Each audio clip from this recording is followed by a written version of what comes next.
ओम शांति। 4 फरवरी 2023। बाबा के महावाक्य।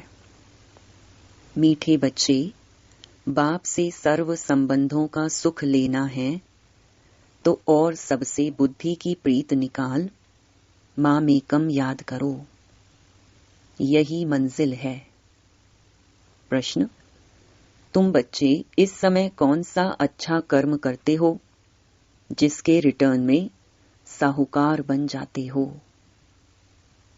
उत्तर: सबसे अच्छे से अच्छा कर्म है ज्ञान रत्नों का दान करना।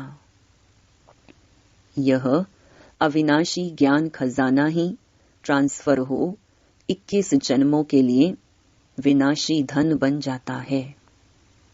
इससे ही माला माल बन जाते। जो जितना ज्ञान रत्नों को धारण कर दूसरों को धारण कराते हैं उतना साहूकार बनते हैं।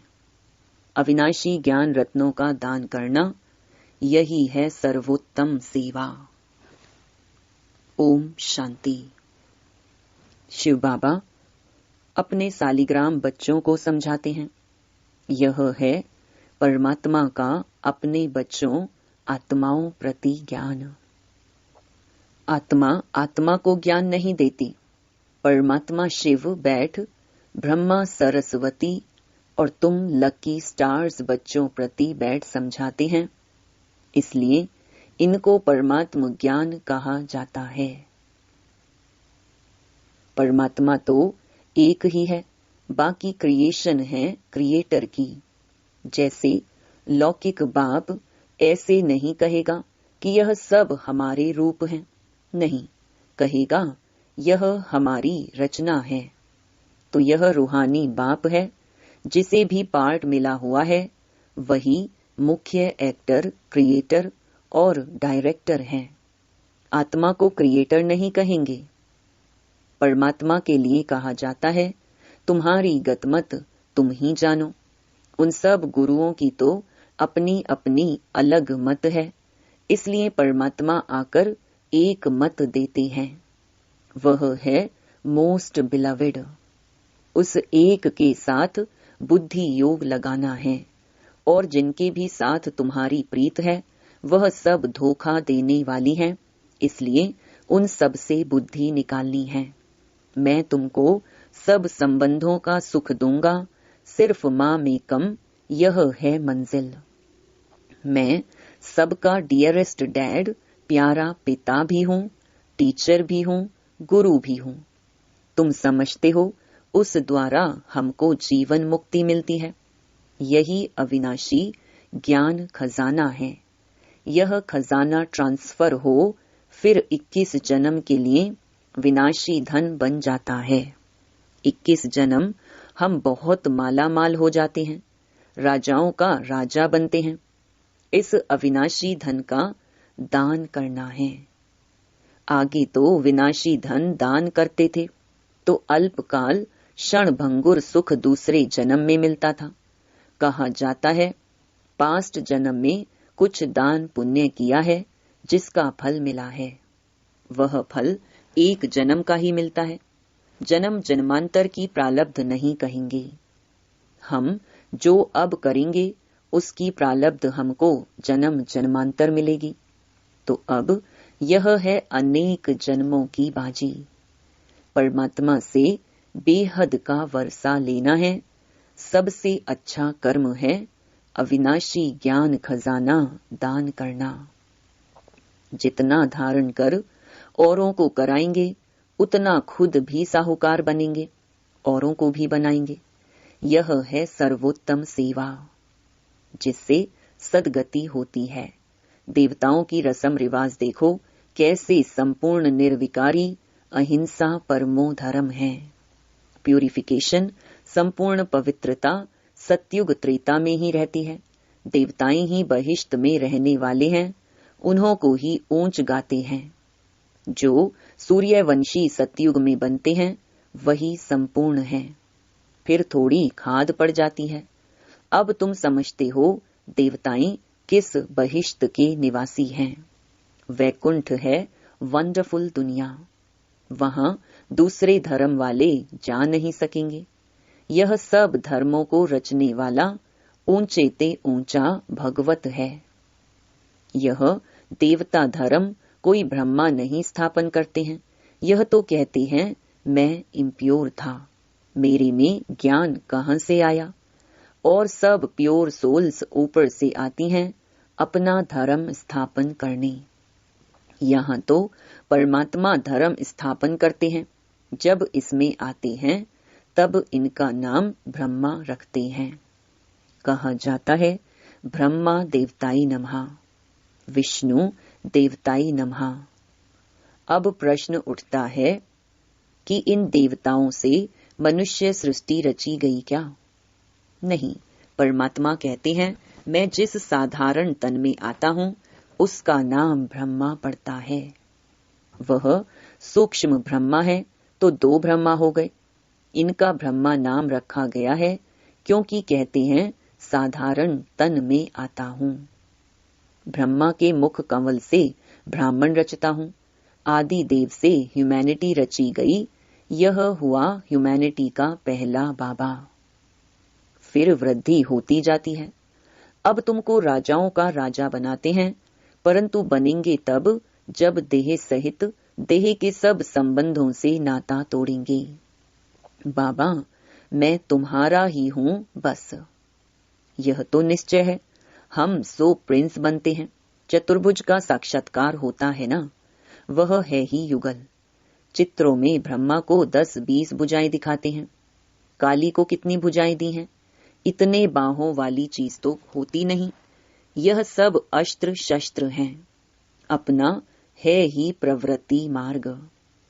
बाकी ब्रह्मा की जो इतनी भुजाएं दिखाते हैं, समझते हैं यह जो ब्रह्मा के बच्चे हैं वह जैसे इनकी बाहें हैं। बाकी यह काली आदि कुछ नहीं है। जैसे कृष्ण को काला कर दिया है, वैसे काली का भी चित्र काला कर दिया है। यह जगदम्बा भी ब्राह्मणी है। हम अपने को भगवान अथवा अवतार नहीं कहते हैं। बाबा कहते हैं सिर्फ मां मेकम याद करो। वास्तव में सब शिव कुमार हैं सालीग्राम। फिर मनुष्य तन में आने से तुम ब्रह्मा कुमार ब्रह्मा कुमारी कहलाते हो। ब्रह्मा कुमार कुमारियां फिर जाकर विष्णु कुमार कुमारियां बनेंगे। बाप क्रिएट करते हैं, फिर पालना भी उनको करनी पड़ती है। ऐसे डियरेस्ट डैड के तुम वारिस हो, उनसे तुम सौदा करते हो। यह तो बीच में दलाल है। बाबा है होली गवर्नमेंट। वह आए हैं इस गवर्नमेंट को भी पांडव गवर्नमेंट बनाने। यह है हमारी ऊंच सर्विस। गवर्नमेंट की प्रजा को हम मनुष्य से देवता बनाते हैं बाबा की मदद से। तो हम उन्हों के सर्वेंट हैं ना। हम वर्ल्ड सर्वेंट हैं। हम बाबा के साथ आए हैं सारी दुनिया की सर्विस करने। हम कुछ लेते नहीं हैं। विनाशी धन महल आदि हम क्या करेंगे? हमको तो सिर्फ 3 पैर पृथ्वी चाहिए।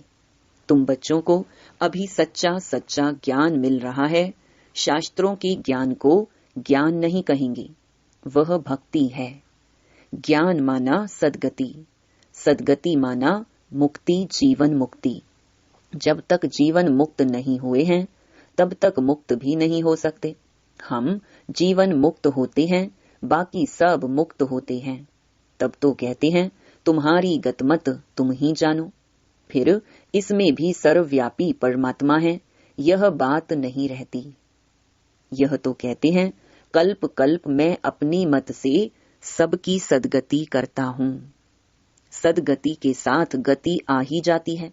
नई दुनिया में रहते ही थोड़े हैं। आगे हम कहते थे घट ही में सूर्य, घट ही में चांद, घट ही में 9 लाख तारे। घट में सूर्य इस समय है, घट में शिव है जिसका ही इतना विस्तार है। फिर घट में मम्मा बाबा और लकी स्टार्स। विवेक भी कहता है सतयुग में जरूर थोड़ी संख्या होनी चाहिए, पीछे वृद्धि होती है। यह सब समझने की बातें हैं। जो जितना प्योर पवित्र होगा उतनी धारणा होगी। इम्प्योरिटी से धारणा कम होगी। Purity first. क्रोध का भी भूत रह जाता है तो माया से हार खा लेते हैं। यह युद्ध है ना, उस्ताद को पूरा हाथ देना है, नहीं तो माया बड़ी प्रबल है। जिनका हाथ में हाथ है उनके लिए ही बरसात है। जैसे बाबा साक्षी हो पाठ भी बजाते हैं, देखते भी हैं। यह तो समझ सकते हो कि माँ बाप और लकी स्टार्स जो अनन्य हैं उनको ही फॉलो करना है। यह तो समझाया है, मुरली पढ़ना कभी नहीं छोड़ना। अच्छा, मीठे मीठे सिकिलधे बच्चों प्रति माता पिता बाप दादा का याद प्यार और गुड मॉर्निंग। रूहानी बाप की रूहानी बच्चों को नमस्ते। रात्रि क्लास 23 दिसंबर 1958। देखो, ऑलमाइटी बाबा के यह सब कितने रूहानी कारखाने सेंटर्स हैं, जहां से हर एक को रूहानी रतन मिलते हैं। बाबा है सब कारखानों का सेठ। मैनेजर्स लोग संभाल रहे हैं, दुकानें चल रही हैं। दुकान कहो, हॉस्टल कहो, यह तुम ब्राह्मणों की फैमिली भी है।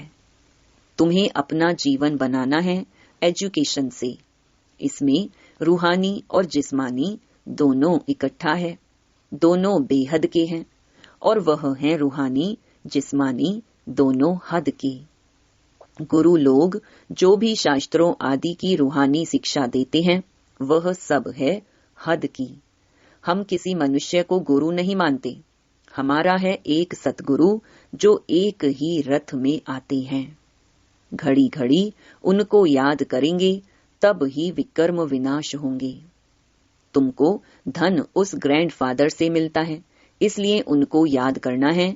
कोई भी कर्म ऐसा नहीं करना है जो विकर्म बन जाए। सतयुग में कर्म अकर्म होते हैं, यहाँ कर्म विकर्म होते हैं, क्योंकि 5 भूत हैं। हम बिल्कुल सेफ हैं। बाबा कहते हैं विकार दान में दे दो, फिर अगर वापस लिया तो नुकसान हो जाएगा। ऐसे मत समझना, छिपाकर करेंगे तो पता थोड़ी ही पड़ेगा। धर्मराज को तो पता पड़ेगा ना। इस समय ही बाबा को अंतर्यामी कहा जाता है। हर एक बच्चे का रजिस्टर वह देख सकते हैं।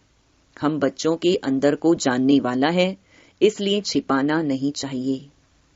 ऐसी भी चिट्ठी लिखते हैं कि बाबा हमारे से भूल हुई है, माफ करना। धर्मराज की दरबार में सजा नहीं देना, जैसे कि डायरेक्ट शिव बाबा को लिखते हैं। बाबा के नाम पर इस पोस्ट बॉक्स में चिट्ठी डाल देते हैं। भूल बताने से आधी सजा कम हो जाएगी। यहाँ प्योरिटी बहुत चाहिए। सर्व गुण संपन्न 16 कला संपन्न यहाँ बनना है। रिहर्सल यहाँ होगी, फिर वहाँ प्रैक्टिकल पार्ट बजाना है। अपनी जांच करनी है, कोई विकर्म तो नहीं करते हैं। संकल्प तो बहुत आएंगे, माया बहुत परीक्षा लेगी, डरना मत। बहुत नुकसान होंगे, धंधा नहीं चलेगा, टांग टूट जाएगी, बीमार हो पड़ेंगे। कुछ भी हो जाए, बाबा का हाथ नहीं छोड़ना। अनेक प्रकार की परीक्षाएं आएंगी, पहले पहले बाबा के सामने आती हैं, इसलिए बाबा बताते हैं खबरदार रहना, पहलवान बनना है। देखो, भारत में जितनी सबको छुट्टियां मिलती हैं, इतनी और कहाँ नहीं मिलती। परंतु यहाँ हमको 1 सेकंड भी छुट्टी नहीं मिलती, क्योंकि बाबा कहते हैं श्वासों श्वास याद में रहो। एक एक श्वास अमोलक है, तो वेस्ट कैसे कर सकते? जो वेस्ट करते हैं वह पद भ्रष्ट करते हैं। इस जन्म का एक एक श्वास मोस्ट वैल्यूबल है। रात दिन बाबा की सर्विस में रहना चाहिए। तुम ऑलमाइटी बाबा के ऊपर आशिक हो या उनके रथ पर, या दोनों पर? जरूर दोनों का आशिक होना पड़ी। बुद्धि में यह रहेगा कि वह इस रथ में है, उनके कारण तुम इस पर आशिक हुए हो। शिव के मंदिर में भी बैल रखा हुआ है, वह भी पूजा जाता है। कितनी गुहिया बातें हैं जो रोज नहीं सुनते तो कोई कोई पॉइंट्स मिस कर देते हैं। रोज सुनने वाले कभी पॉइंट्स में फेल नहीं होंगे, मैनर्स भी अच्छे रहेंगे। बाबा की याद में बहुत प्रॉफिट, फायदा है। फिर है बाबा की नॉलेज को याद करना। योग में भी प्रॉफिट, ज्ञान में भी प्रॉफिट। बाबा को याद करना, इसमें है मोस्ट प्रॉफिट, क्योंकि विकर्म विनाश होते हैं और पद भी ऊंच मिलता है। अच्छा, मीठे मीठे सिक्के लधे बच्चों प्रति मात पिता बाप दादा का याद प्यार और गुड नाइट। रूहानी बाप की रूहानी बच्चों को नमस्ते। धारणा के लिए मुख्य सार। पहला, श्वासों श्वास बाप को याद करना है। एक भी श्वास व्यर्थ नहीं गंवाना है। कोई भी कर्म ऐसा नहीं करना है जो विकर्म बन जाए। दूसरा, उस्ताद के हाथ में हाथ दे संपूर्ण पावन बनना है। कभी क्रोध के वशीभूत होकर माया से हार नहीं खानी है, पहलवान बनना है। वरदान, समर्थ स्थिति के आसन पर बैठ व्यर्थ और समर्थ का निर्णय करने वाले स्मृति स्वरूप भव। इस ज्ञान का एसेंस है स्मृति स्वरूप बनना। हर कार्य करने के पहले इस वरदान द्वारा समर्थ स्थिति के आसन पर बैठ निर्णय करो कि यह व्यर्थ है व समर्थ है। फिर कर्म में आओ। कर्म करने के बाद फिर चेक करो कि कर्म का आदि, मध्य और अंत तीनों काल समर्थ रहा। यह समर्थ स्थिति का आसन ही हंस आसन है। इसकी विशेषता ही निर्णय शक्ति है। निर्णय शक्ति द्वारा सदा ही मर्यादा पुरुषोत्तम स्थिति में आगे बढ़ते जाएंगे। स्लोगन, अनेक प्रकार के मानसिक रोगों को दूर भगाने का साधन है साइलेंस की शक्ति। ओम शांति।